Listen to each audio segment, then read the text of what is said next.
So with that, I would like to introduce our speaker today, who is Josh Tetrick. He's the founder and CEO of Hampton Creek, which is a company that's really making it easier for us to make healthy choices for our food, but also to have a positive impact on the planet.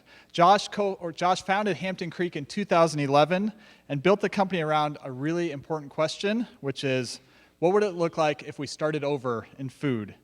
Bill Gates said Hampton Creek is shaping the future of food, and Inc. magazine recognized it as the fastest growing food company in the world. Vinod Khosla, founder of Khosla Ventures, has referred to Josh as an awesome entrepreneur, which I think you're going to find is true today.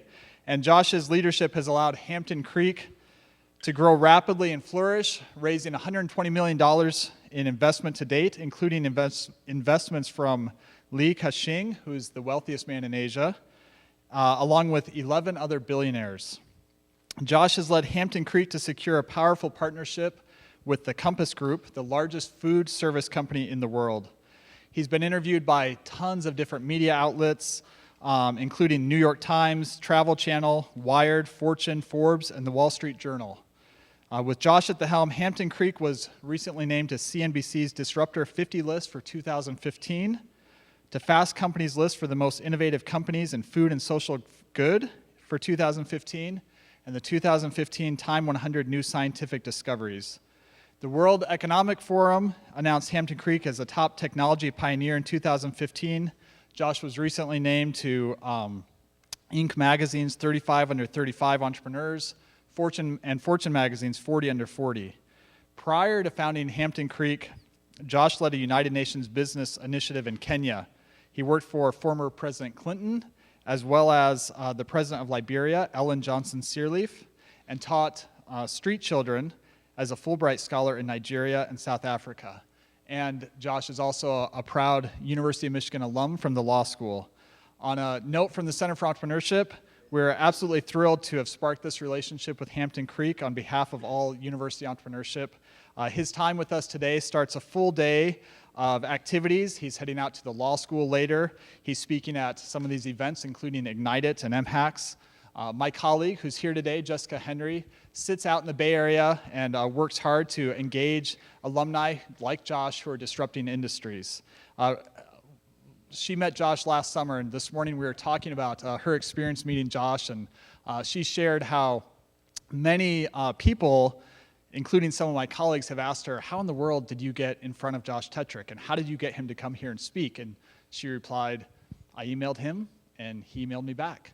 And I think that's a testament to his commitment to entrepreneurship, to education, to Michigan, and to just being selfless to get stuff done. So with that, Josh Tetrick.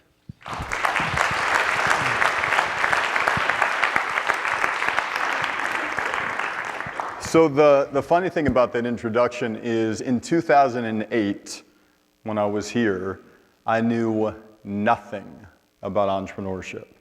In fact, I only went to the law school because I didn't know what else to do with my life. No one ever taught me I didn't have to have a soul-sucking job. And I went to law school because it sounded like the right thing to do. It felt like that's what people who think they're smart do next. But I had no idea what I wanted to do. My mom's a hairdresser. My dad was openly unemployed most of my life. And no one ever taught me that what you're learning here is actually a path. So it's a bit ironic that I'm here. But something changed in my life right there. Actually in 2008, you might recognize this as the law school quad. I was walking around with my friend Aviva Maradi in 2008.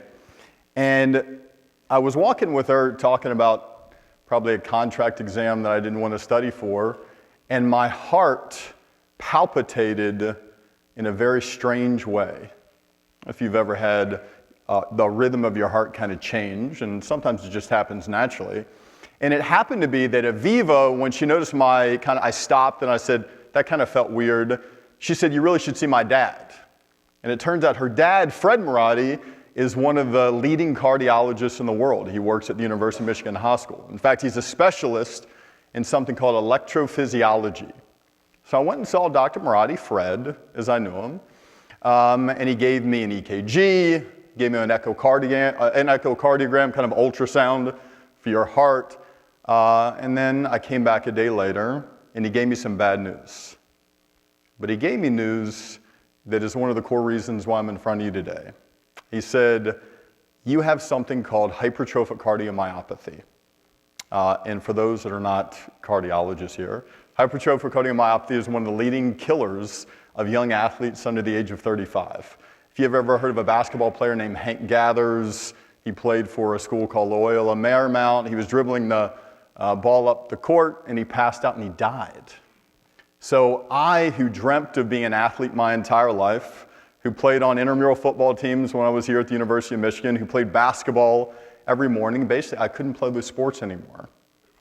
And it made me, for the first time in my life, do something that's pretty powerful. Think about not living. It made me appreciate my seconds a little bit more. And it made me more than ever want to do what my core piece of advice for you today is. Avoid a soul-sucking job. You don't have to do it, okay? And I'm going to tell you why. So when I began to think, all right, what am I going to do? Who knows how long I have on this beautiful little planet? I began to ask myself this powerful question: what would it look like if I started over? What would it look like if I just removed kind of the BS preconceptions I have in my head about what I should do, about what my friends think I should do, about what fancy law firms my friends are telling me that I should work for, and I just did what I wanted to do?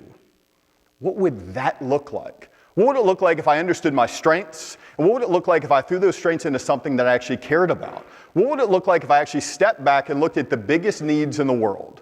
The biggest needs, meaning 2.5 billion people that live in extreme poverty. What would it look like if I looked at 30,000 kids dying every single day of TB, malaria, and conditions related to diarrhea? What would it look like if I recognized that 1 billion people live in a state of energy poverty, without refrigeration, without transportation? What would it look like if I stepped back and attacked a system out there that maybe isn't the best for the world with capitalism? Because for me, it felt like that was a way to unleash. For me, that was a way to enable me to have a little bit of purpose, and again, avoid what we all should avoid, that soul-sucking job. So I decided, instead of looking at healthcare, instead of looking at energy, instead of looking at education, all big systems that you should think about attacking, I decided to look at the system of food. And when you're thinking about a company to start, you should open up your eyes to food too.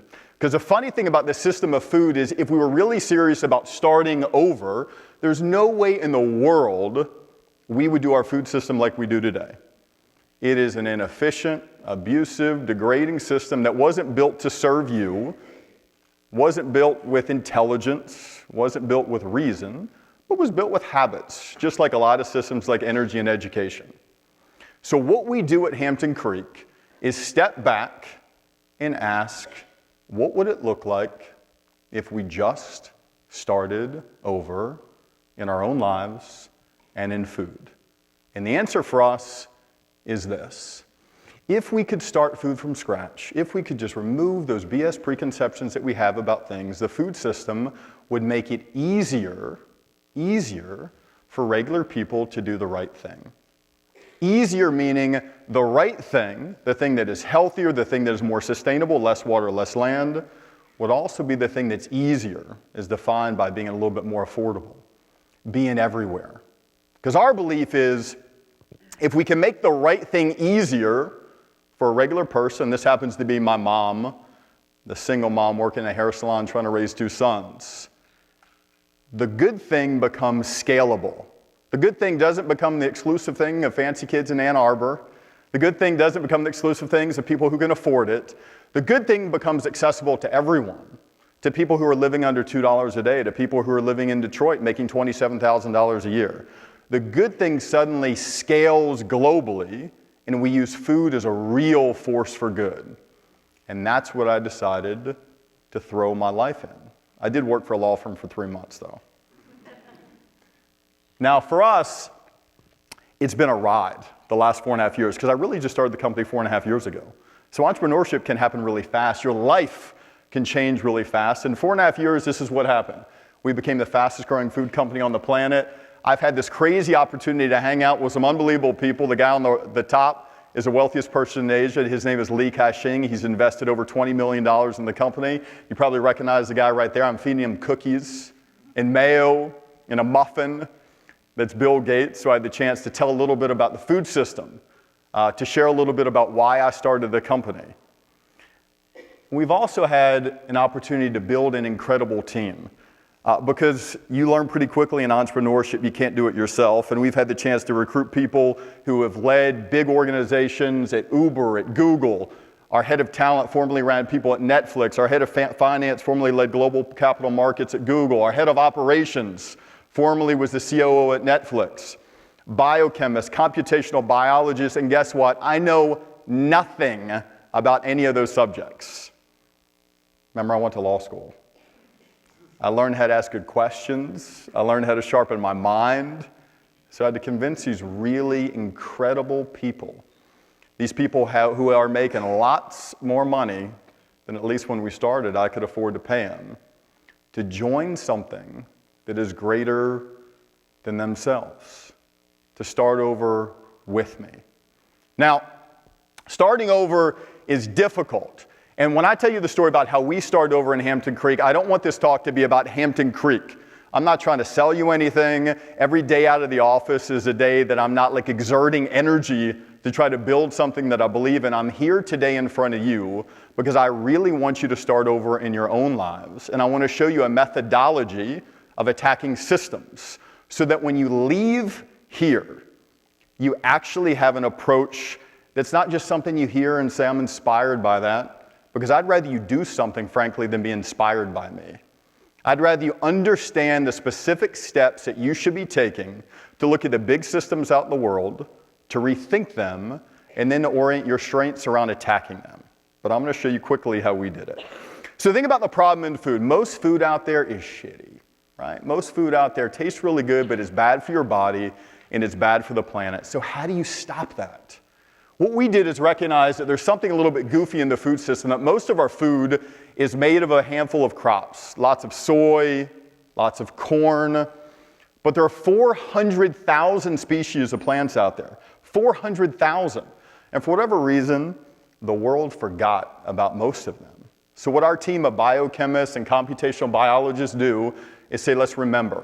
Let's look at all the diversity out there, and let's look at navy beans and Canadian yellow peas. Let's look at grains like sorghum that grow in upstate New York and around the Midwest. And what if all these plants out there actually hold the keys to making food better? And when I say better, I mean food that meets our philosophy. So here's how it works.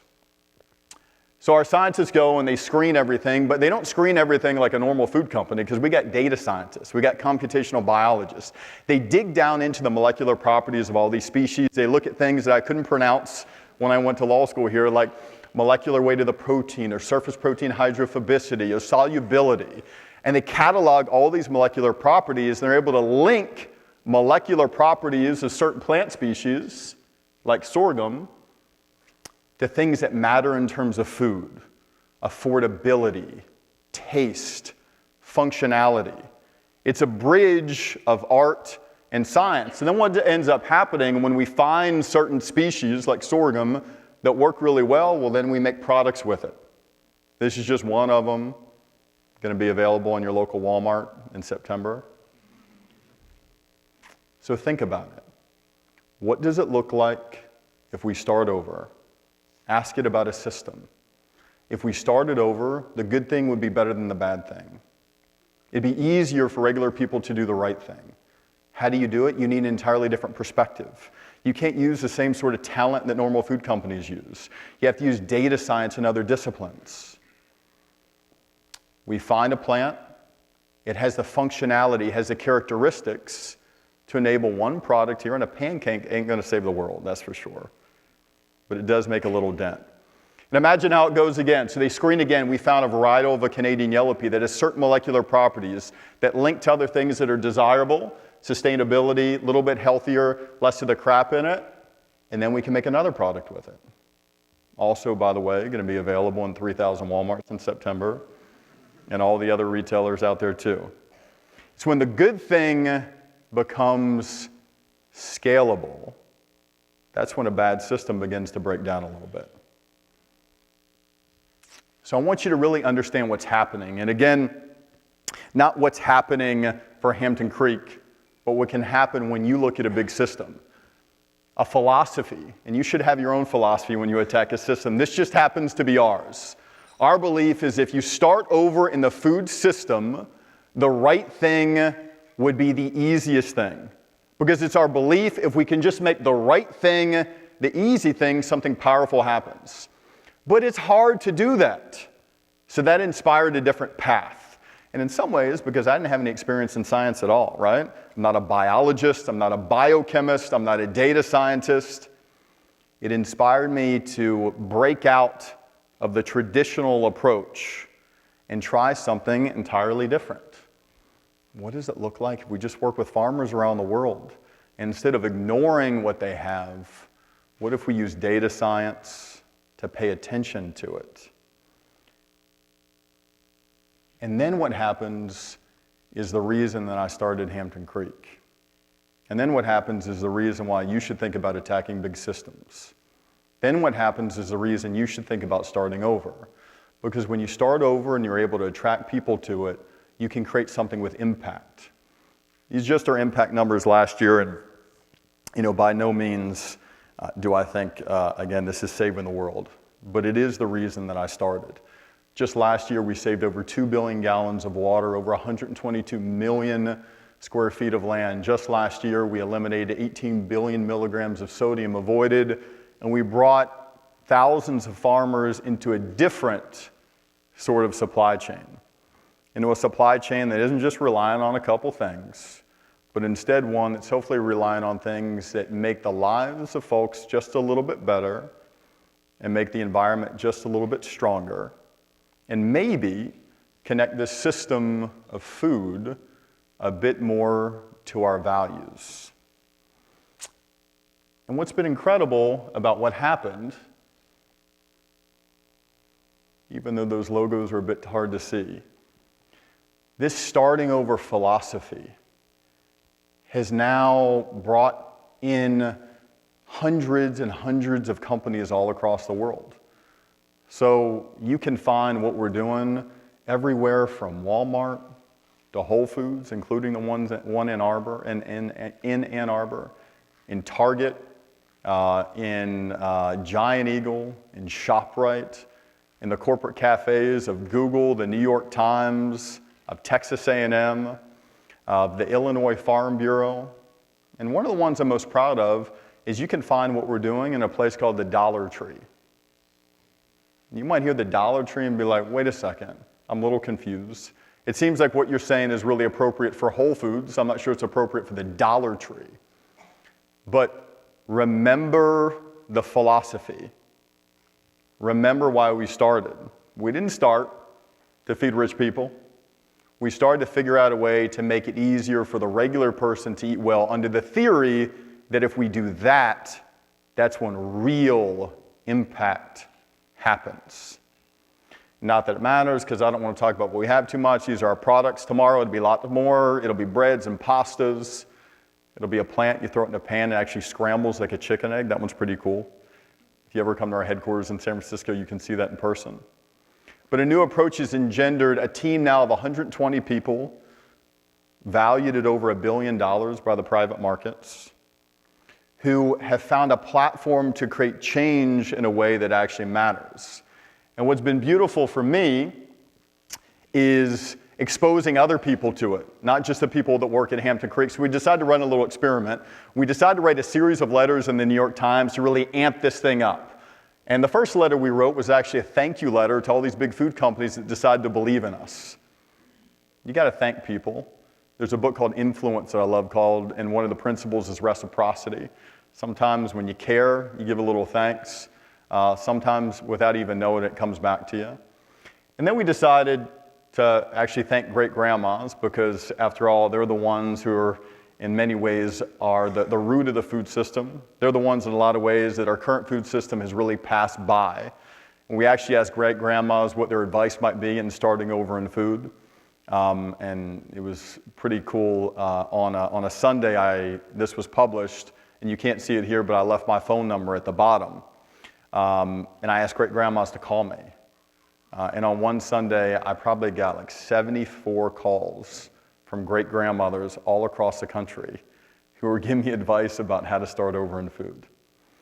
But then I decided that I wanted to write an open letter to people like you. That if I was in your position, what would I want to hear? So we wrote a letter to 23-year-olds. And even if you're 17 or 18 or 19, we'll count you as a 23-year-old. And I asked 23-year-olds to compete directly with us. I asked them to look at big systems like education, like healthcare, like food, and to ask, what would it look like if you just started over? What would it look like if you could remove the crap you have in your head about how these systems should be? What would it look like if you avoided what is usually BS advice from your friends and even sometimes your parents about what you should do, and you unleashed your life on creating something? Now, this is the fun part, because I want to ask you this question right now. I'm done talking, and we're going to have a little interaction here, because I want you to leave here with a set of tools to actually do something about it, because the only reason I came up here to Ann Arbor is to try to increase the probability that more of you guys attack a system, even if you start a company that competes directly with me and puts me out of business. All right? That's the goal. So I would say if you were going to start over, you need to realize that you have two paths to starting over in my mind. Path one, you can work with a company that's actually doing something that matters. And there are a lot out there, right? You got Everlane, an amazing apparel company that's really trailblazing in transparency in clothing. Whether you're a designer, whether you're in finance, whether you're in data science, Everlane is hiring all over the place. It's not a soul-sucking job. You can work with, if you're into film, there's an amazing company called Participant Productions that doesn't just put out crap, but puts out things that instigate movements, that inspire people to think differently about things that actually matter. You can work with companies like Sweet Greens in food, kind of a restaurant type deal that does more sustainable food. You can also work with some bigger companies like Solar City, like Tesla, like SpaceX. You can work with companies like Intel that even in some respect are trying to do a little bit better. But this is an entrepreneurship class, so I'm going to spend a little bit more on this one. This is the blank canvas. This is the one where you stack up the systems side by side. Health, energy, education, food, politics. We can go on. And then you realize that within those systems you have little verticals, and within those little verticals you can actually start over. So I want to interact with you. I'd love someone to get started. Maybe we can start with a couple questions. We'll get warmed up on how this workshop actually works. And I'm going to give you some resources. I'm going to give you some next steps. And at the end, I'm going to give you my email in case you forget everything. Okay? So why don't we start with some questions here? Anything about Hampton Creek, the approach, and then I'll show you how the workshop can start. Hi, everyone. I'll be going around with the microphone, so if you have a question, please just raise your hand, and I'll try to get to everyone. All right. Let's hit it.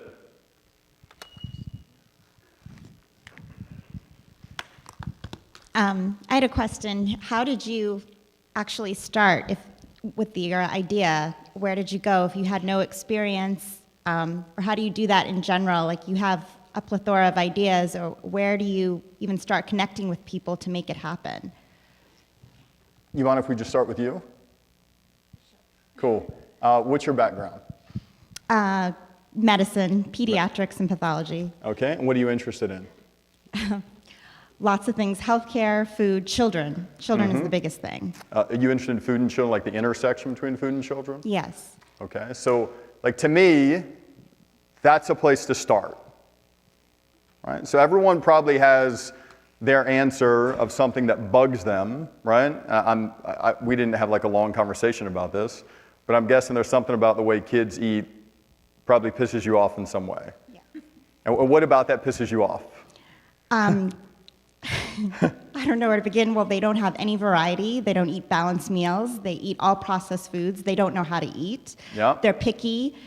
They drive parents crazy. They grow up to be, this is the next generation that will have a shorter lifespan than their parents. So let me ask you, if you could think about, with that particular area that you said, think about what you want. What would be the ultimate outcome for you? If you threw your life, forget about how you do it for a second, just tell me, what would the end outcome be? What would happen if you could create anything that you wanted? Would kids... I think kids would know how to eat healthy food. They would like fruits and vegetables. They would crave for it. They would ask for it. And what would that mean? What would happen if that happened? There would be no incentive necessary. They would just be able to regulate themselves. They would be able to do it for themselves. They don't need anybody. There would be no reward system. If you do this, you'll get this. It would just be a natural inclination. So here's what I would do. There's an amazing book called Business Model Generation. If you guys haven't read it, you should read it. Here's the link to the site right here. If you want to start a company and you haven't read this book, you're crazy. It gives you a framework to think about things. You talk about kids eating more fruits and vegetables and the import of that, right? So that's a need that you've identified. But I can imagine lots of different business models to solve that problem, right? Let's just think of them together. Business models to help kids eat more fruits and vegetables. Well, you can make a food product, maybe. You could distribute that set of food products in Whole Foods and Walmart, maybe in the Dollar Tree, right? You could focus on restaurants if you wanted to. So one way of approaching that business model is to actually make a type of food. And then you think, well, how do I make that type of food, right? How would you do that? One next step, besides putting your ideas out on business model generation, there's a guide called Pitching Hacks. And if you haven't read it and you're trying to start a company, you're also crazy because it gives you a step-by-step approach to put together a pitch deck so when you approach investors, it increases the probability of you actually getting money instead of being laughed out of the room. So you should download something called Pitching Hacks, right? But then you should go back to business model generation and you should sort of map it out. And you should take one of the business model canvases and you should say, okay, this is an approach to make a food product. But then there's another approach where you probably don't have to make a product. There's another approach where you could probably maybe even have sort of an information center for parents. Maybe there's a subscription service in some way where every month parents or kids pay, I'm just making this up, $14.99, right? To be a community of parents and kids with recipes, and maybe some of the best chefs in the world actually supply those recipes. And you get people like Jamie Oliver and Andrew Zimmern and David Chang from New York City to add their ideas to it, and it becomes sort of a subscription deal. So the fruits and veggies isn't boring anymore, it becomes infused with all this culinary knowledge, and you get all these parents to sign up for it. But then you have another model, I'm just making this up on the fly, by the way, and what happens is the more you do this, the more you get your brain active, and the more you think about business models, the more you can just do it off the fly. Another model potentially would be, what if you work for schools? What if there's some service you could provide to schools? Maybe it's food service. You ever heard of the company called Revolution Foods? It's a good one. I'll look it up right now, hopefully. So Revolution Foods is actually in the, let's see, there we go.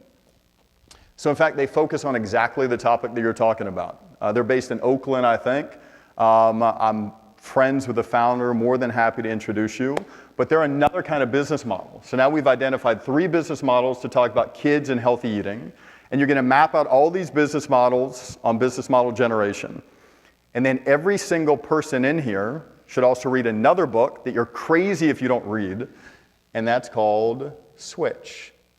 And Switch is an amazing book because instead of trying to guess about how to make change, it gives you a framework to think about these things to make it a little bit easier. So Pitching Hacks, business model generation, okay? And I would try to find some existing ideas that kind of fit in that space, put them all on the business model canvas, read those books, and then email me at josh@hamptoncreek.com, and I can connect you with some other folks to make it a little bit easier. All right, let's keep going. We have our next question right here. What's up, man?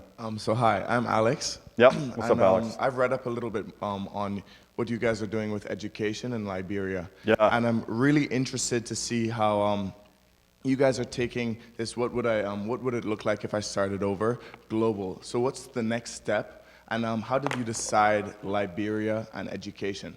Well, I used to work in Liberia, and I kind of had this, I don't know, like come to Jesus moment when I was there. I was working for the government, and I'd spent some time in sub-Saharan Africa generally, trying to help kids get off the street and into school in South Africa, and I helped an organization called More Than Me in Liberia, and they helped kids get off the street and into school. The problem, when I was there at least, is I would tell my friends about what I was doing when I was in Africa. And I would tell them how I'm helping kids. I would tell them how, you know, I'm doing this cool work with the government. I even worked in Kenya, and I was working with poor farmers, trying to help them deal with drought. And all my friends thought I was like the shit, basically. All my friends were like, man, you're doing so much good. But there's this principle in psychology called cognitive dissonance. And it's pretty devastating, actually, this principle, because basically it means if what you know about yourself conflicts with what other folks are thinking about you, like it drives you crazy, basically. And I knew that I wasn't really having an impact. Like the impact that I had was really small, and it frustrated me, right? And it wasn't small because like I was working with bad people, right? It was just small because sometimes governments and nonprofits can be like inefficient as hell, you know? So about 6 months ago, I decided that I wanted Hampton Creek, because we've been lucky enough to grow so fast, to do something about some of the problems in Liberia. So I hired an awesome dude named Taylor, wherever he is, over there, to get started on a project that really attempts to bring entrepreneurship into the country, specifically with girls. A lot of the girls in Liberia, unfortunately, have been victims of sexual violence and trafficking. They've been in school for maybe first grade, maybe sixth grade, and that's it. And then they're 19. It's like, what the hell do you do? Like, do you send them all the way back to school? But the amazing thing about those girls in Liberia is they're more natural entrepreneurs than me, and they're more natural entrepreneurs than you. And they are that because life forced them to be that way. You know, life has forced them to figure shit out. You know, life has forced them to be imaginative. Life has forced them to be creative. And that's pretty powerful. And what if we could take all that energy that's naturally inside them and push it towards something to enable them to start their own companies? So we're in the beginning stages of starting a project there to really amp that up and hopefully, you know, make their lives a little bit better. And if you want to find any more about that, you can just email Taylor. He's at tquinn, right, Taylor? tquinn, TQUINN, at hamptoncreek.com. And he's just put your hand up, Taylor, if you want to talk to him about that. You can go up and share it. But I appreciate you asking that. What are you interested in doing?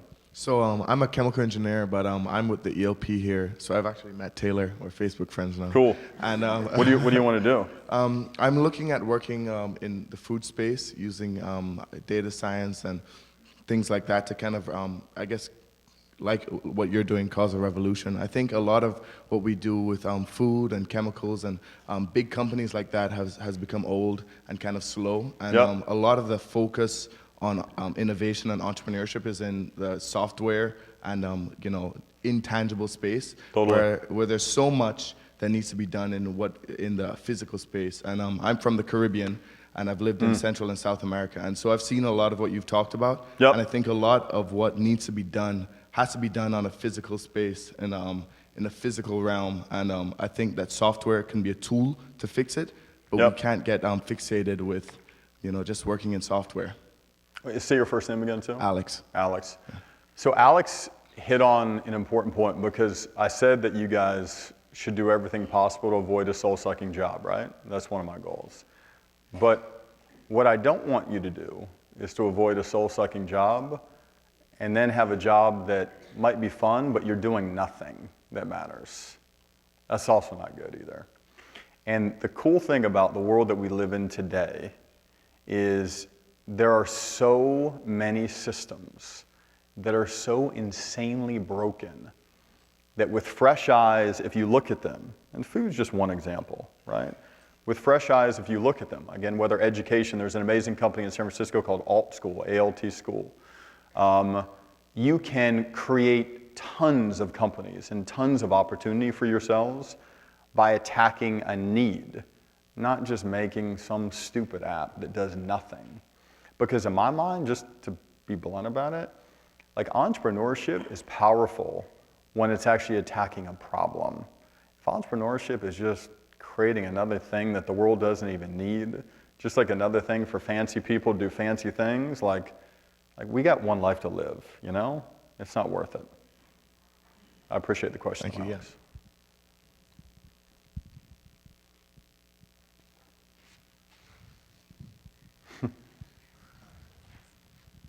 Okay, we have a question over here. Cool. Hi, I'm Hey. Kylie. I'm also with the ELP program. Kylie? Yeah, Kylie. Cool. I've been interested in social impact for a long time, but I've met some problems when I'm looking for either companies to work for or ideas about how to get into the industry. Mainly with that, there's almost two polar choices. You can work for a nonprofit, which is generally slower and doesn't get as much done as I want to get done. I wouldn't do that. Or you can work for one of the many social impact companies, but again, they market more for kind of a richer audience that's looking to sell social impact, in my opinion, almost more than make Yep. social impact. Yeah. Do you have any advice, I guess, do. as one of the few companies that I've found that kind of balances I that do. line? I think you guys in entrepreneurship, you got to be careful about. I used to be really into like social enterprise, okay? And there's nothing wrong with social enterprise. Like I think social enterprise is like a phenomenal thing. I do think sometimes, like, is Tesla a social enterprise? Do you know what I mean? Like no one thinks of Tesla as a social enterprise. I mean, there are many people who, I don't even frankly know if 90% of the people who work at Hampton Creek even have any idea what that term means, social enterprise. You know, we don't talk about things like that, you know? I mean, there are a few examples of companies here, you know, Solar City doesn't think of themselves as a social enterprise. I mean, they think of themselves as a company that's attempting to solve a big need. But like the buzzwords kind of, you know, of social impact and social entrepreneurship aren't really with them as much. You know, certainly ditto with Tesla. There's an amazing company I know called Nanoleaf that has the world's most energy efficient light bulb. There's also an amazing company called Vestergaard that's doing some things to make products for some of the poorest around the world. Are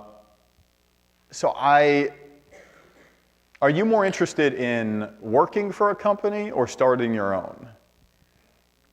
For me, it would be if I could find a company that I felt achieved what I wanted to achieve, I would work for them. And but- what do you want to achieve? I want to achieve a high social impact because I feel like there are definitely things that in a country like America that should not happen. What bothers you the most? My big troubles are homelessness and food shortage. I don't think anyone should have to worry about having food or looking for a place to sleep in this country. And I think I'll just touch on the food shortage for a second. You know, there are a number of companies out there that are dealing with that problem. And I think, you know, food waste and food shortage, as you thinking about what are opportunities for you to start your own company, are great spaces to do that too. I have a full list. I won't waste your time now, but if you just email me at josh@Hampton Creek, I can help direct you towards some of those companies to make it a bit easier. Thank you. Of course, you bet. All right, let's keep going. Remember, how do I increase the probability that you guys don't have a soul-sucking job and actually do something that matters? Hello. In my head right now. What's up, man? What's your name? Enis. My name is Enis. Enis. Thank you for the presentation. You bet, man.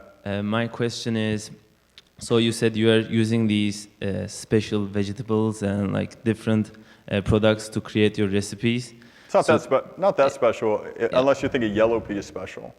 I think they are special. Okay. So I think I've they're never special heard too. about those. So how is the patenting of these products work? Like, because you are creating recipes that probably no other food companies create, do you have to patent every recipe that you do, or like? What year are you? I'm freshman. You're a freshman? What are you majoring in? Mechanical engineering. Are you thinking about starting a company? Yes. What kind of company? Tech company, technology company. Do you know what kind of technology company? Probably like a robotics company that would help elderly people. A robotics company that would help elderly people. Yeah, kind Nice. of. That's really cool. Or incapacitated people. There's actually, before I get to your question, I want to show you, there's a company.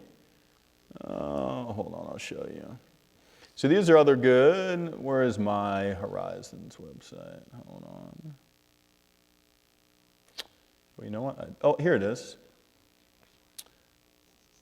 So there's a firm called Horizons Ventures. This is a firm that's funded by the wealthiest person in Asia. And there's a company, it's called like Supersuit, I think. And there's a suit, it's actually built for elderly people that if they're having a hard time walking, it basically gives them strength again. And they can begin walking with the jump in their step. And if you're interested in touching base with them, more than happy to connect you. But I think it's a great space for you to get into, and I appreciate that you're interested in tackling the problem. Yeah. To your question, yeah, we have provisional patents around some of the methodologies that we go to find it. We have trade secrets around it. We have provisional patents around some of the process. But to be honest with you, and Tesla did this, you know, we're interested in getting ahead of the competition, but I didn't start this company just to enrich myself. I'm actually giving a bunch of my equity away to things too. So I'm interested in instigating change. So we're going to be releasing a lot of this stuff too. So for those folks that are interested in starting food companies, you're welcome to take some of the stuff that we found. We'll probably be 3 or 4 years ahead by that time. But nonetheless, you're still welcome to take it. So we're going to be opening up a lot of the stuff too. Mm-hmm. Thank you. So hold on, do you feel clear on how you're going to start your company though? Not really. Not really? I'll find it. Are you going to get that book, Business Model Generation? Yes, I Cool. noted all the books that you recommended. Gotcha. You're going to spread all those canvases out. You're going to think of a lot of different business models. I love buying books, but I usually don't read them. Okay. Hopefully You know I'll what? read them. You can look at the YouTube on Business Model Generation too. Okay, I'll do that. Thank you. Awesome, man. Josh, we have a question over here by the exit door. Yeah. Hi, my name is Sid. Say it what you again. were- Siv? Sid, yeah. Sid. Hey, Sid. What you were speaking about Ann Arbor, well, Ann Arbor being a bubble, and for a lot of whole foods and healthy foods, it's marketed to upper class people or people in Ann Arbor who have the privilege of this. Yep. And that really speaks to me. And you, as a U of M alumni, how do you break that bubble? And what's your first step if your education doesn't necessarily prepare you for this field in the world? Like, I feel like something that I'm studying right now, I'm studying communication, which can go a lot of different ways, but I feel like it's not preparing me for making a real impact versus the Ann Arbor incubators where you can do a lot of fun entrepreneurship things, but you're not making this crazy impact. Definitely. How? So I will say, this is ironic. I loved my time at Michigan, so let me preface this. I loved being at Michigan. I probably would be a better entrepreneur today if I didn't spend 3 years in law school. I probably would be a better entrepreneur today if I just went at it and started a whole bunch of companies and fell on my face and just figured it out. You know, Hampton Creek would probably be farther along than it is today. So I think it hits at your point. How does one, given entrepreneurship and the qualities required to be a really good entrepreneur, how does one prepare themselves? So for me, and I've read a lot of books, there are a few core resources that I wouldn't just read, but I would implant in my mind, like I would be obsessed with. There's a book called Switch. I mentioned it before. Again, I emphasize, you guys are crazy if you don't read it and actually incorporate it in your life. We talked about business model generation. There's another book called Influence, and it's actually the principles of influencing people. And the reality is, if you want to be an entrepreneur and actually start something that has an impact, you've got to have the ability to do it. And it talks about the impact of something called social proof, getting lots of people behind your ideas, and something called reciprocity. That the more you give, ironically, sometimes the more you end up getting because you're putting out some goodness into the world. So I would really start with that. right? And I would also just begin starting things, you know? We've got to learn to just get the hell out of our own way sometimes. You know, you're all concerned, just like I would be, about like what your friends are going to think if you have a business that sucks. Who cares? Just attempt to get over it. You know, start little things up, let them fail. Start another thing up, let them fail. Like, learn the methodology. Learn the process of starting something, of hiring someone, of convincing someone, of attempting to get customers, of attempting to tell a story around it, of attempting to understand the operations around it. And you get better and better and better at it with time. And you learn that just like anything, it's a discipline. You know what I mean? You learn how to do it. What are you interested in? What do you want to do? Are you interested in getting involved in food? I just want to find something, like getting into the food industry, that I can put 100% of my energy into, that can make an impact. Like you said, not something that's just fun, but something that's fun and interesting, but also can make a change. So. Can I give you a few ideas? Please. Cool. So there's one idea I wish I could do if I had time, is there are all these fruits and vegetables are thrown away, right? And they're thrown away just because they're ugly looking. Like, you know, a pear that has like a little knob on it, or like an apple that has a bruise on it, or a piece of kale that's a little brown. Oh God, we can't eat it here in Ann Arbor, right? But the reality is, like, all that stuff is good, you know? It's highly nutritious, and it's insane that we throw them out. What's that company in France that does that? Yeah, but it's small time. It's small time. Just like, and don't, another thing to keep in mind, just because someone else does the idea, there was a search engine before Google, remember? And there was a social network before Facebook, remember? And there was an electric car before Tesla, remember? And there was a rocket before SpaceX, right? You don't have to get all discouraged just because there's another idea out there. Most people don't have any idea what the hell they're doing, you know? So it doesn't mean you can't do it. But it's an interesting idea, like, what does it look like if you partner with some of these farmers who are throwing all this fruit away, and maybe you figure out there's a market for it, right? Maybe you go to universities like the University of Michigan, and you say, how can you package this ugly fruit up, right? Maybe you make fruit juice out of it. Maybe you make, I don't know, like a kale pop out of it. I have no idea. But that's what business model generation's for. But it's an idea that's kind of there. Another one, and someone here should start this too, lots of farmers around the world in the US don't grow anything but soy and corn because they don't have insurance for it. Well, that's stupid. Like, why wouldn't you want to grow kale? But if the insurance companies don't cover it, if there's a drought, you don't want to grow it. Maybe there's an insurance company out there that you could start. An insurance company that's specifically about the purpose of making it easier for farmers to grow things outside soy and corn. That's $1 billion idea. I swear to God, if I wasn't doing Hampton Creek, I'd be all about that. Thank you. You bet. Let's give Josh a round of applause and thank him for his time. Thanks, man. Appreciate it.